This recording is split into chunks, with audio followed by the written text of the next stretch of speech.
Hi, I'm Joshua Askew. I'm Head of Valuation for Sub-Saharan Africa for JLL. So we conduct valuations all over Africa. Our headquarters are in Johannesburg. It's our center of excellence. We have an office for East Africa in Nairobi and an office for West Africa in Lagos. Certainly in South Africa, availability of data is quite good, and that has continued to improve over a number of years, but there are still significant challenges in East and West Africa in gathering reliable data.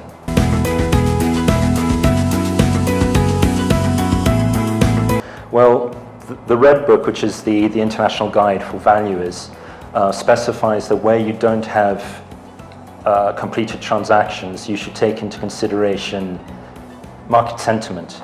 And fortunately for us at JLL, we have a number of brokers in all of these territories, particularly our capital markets and investment brokers, that are speaking to potential investors, sellers, purchasers on a daily basis, and they provide us with a very good grasp of what sellers and purchasers would be likely to accept or bid for assets, and that's how we come to our conclusions on value, even though there aren't that many completed transactions in those markets.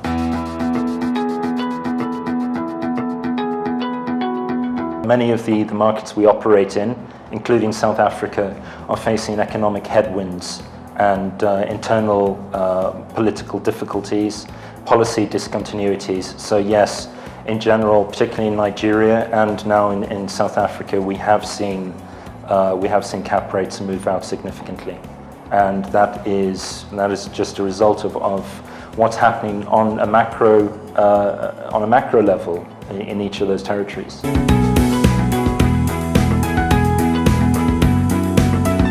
Well, that's the perennial question in valuation, and I think that it's very difficult to quantify that for the whole of the market and for all asset types.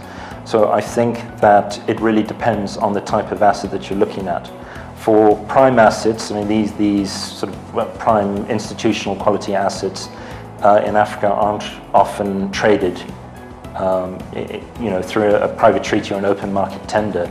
They're often between principals, between funds, so they're transacted privately. But I think that when it comes to more secondary assets, there is a huge gap between the yields that purchasers are willing to pay and sellers are willing to accept, and that causes the difficulty.